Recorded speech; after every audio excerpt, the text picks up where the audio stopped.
弟兄姊妹平安，今天是2026年的7月20号。今天的经文是诗篇139篇13节到18节，创世纪32章第3节到21节，马太福音第14章12节到20节。今天要跟大家分享的主题是人算。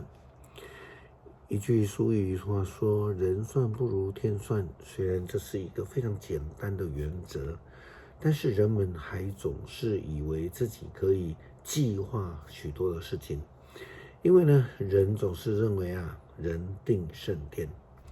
以撒的儿子雅各就是持这样的心态跟想法，他从出生开始就争夺、欺骗，以人自己的算计来过生活。但是呢，上帝却让他付出极大的代价，带着害怕逃离家乡，又在自己的舅舅家里面受到欺骗，蒙受损失。即便是他离开舅舅的家，预备要回家乡的时候，他也因为害怕哥哥的报复，仍然想要用自己的计划，他以为自己的计划行得通。创世纪32章第3节到21节记载了雅各回乡的这样的一个计谋。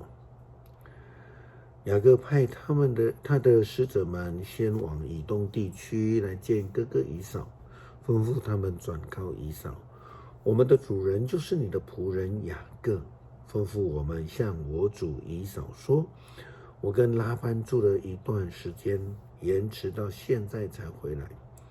我拥有牛、驴、绵羊、山羊和仆人。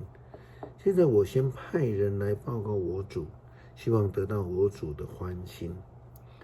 使者们回来向雅各报告说：我们遇见你的哥哥以扫，他已经出发，带了400人要来跟你相会。雅各又惊慌又焦虑，他把随行的人分成2队，把绵羊、山羊、牛、骆驼也分成2队。他想，我要是以扫袭击第1队，另外1队或许还有机会逃脱。雅各祷告说：我主亚伯拉罕的上帝，我父亲以撒的上帝，求你垂听。上主啊，你曾经吩咐我回故乡，到我家族那里去，并且说要使我事事顺利。我不配领受你向仆人显示的一切仁慈和信实。从前我手里只带着1根杖渡过约旦河，现在我却带了这2队人回来。求你救我脱离哥哥以扫的手，我怕他来攻击我们，连妻子儿女都杀灭。求你记住你自己的诺言，你应许我事事顺利，要赐给我多子多孙，像海滩的沙粒，多得没有人能够数算。雅各在那里过了1夜，他从他的牲畜中挑选了一部分，作为送给哥哥以扫的礼物：母山羊200只，公山羊20只，母绵羊200只，公绵羊20只，哺乳的母骆驼30头，各带小骆驼；母牛40头，公牛10头；母驴20匹，公驴10匹。他把这些牲畜一群一群的分开，每一群派1个仆人管理。他吩咐他们：你们先走，群与群当中要留一段距离。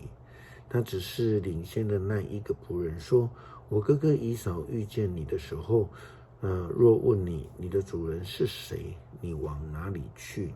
你的前面这些牲畜是谁的？你就回答他，这些都是你的仆人雅各的。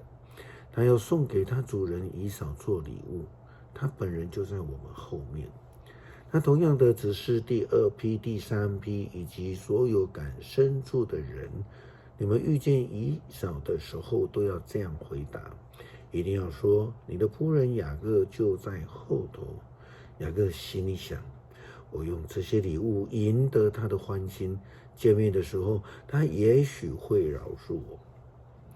于是他使押送礼物的先走，自己留在营中过夜。事实上，这就是算计了以为自己能够预测处理未来的危机。施洗约翰他因为责备希律的不正当行为，违背伦理的生命，因而被希律给杀害。希律的算计可能是责备他的人不在，他的错事就不算数了。真的是如此吗？因为这件事情使得那个地区的人民开始对局势的不满，因此我们看到马太福音书的14章12节、20节到20节记载了耶稣基督他到了偏乡去，到没有人去的地方，却反而吸引了圣经福音书当中记载最大数量的人来追随耶稣。约翰的门徒来把尸体领去了，埋葬了，然后把这件事情告诉耶稣。耶稣听到这样的事情，就上船离开那里，独自到偏僻的地方去。群众知道了，就从各城镇走路来跟着他。耶稣上岸看见这一大群的人，就动了恻隐之心，治好他们的疾病。傍晚的时候，门徒来见耶稣，对他说：天晚了，这里又是偏僻的地方，请叫群众散开，让他们自己到附近的村庄去买食物。耶稣回答说：不用叫大家散开，你们给他们吃。门徒就说：我们这里只有5个饼2条鱼啊。耶稣说：拿来给我。于是他吩咐群众坐在地上，然后拿起5个饼2条鱼，举天仰望，感谢上帝，拨开饼递给门徒，门徒又分给群众，大家都吃，而且吃饱了。门徒把剩下的碎屑收拾起来，装满了12个篮子。原先门徒们是计算要请耶稣基督让大家回去吃自己但这并不是主的旨意。因此耶稣基督告诉门徒说：你们给他们吃。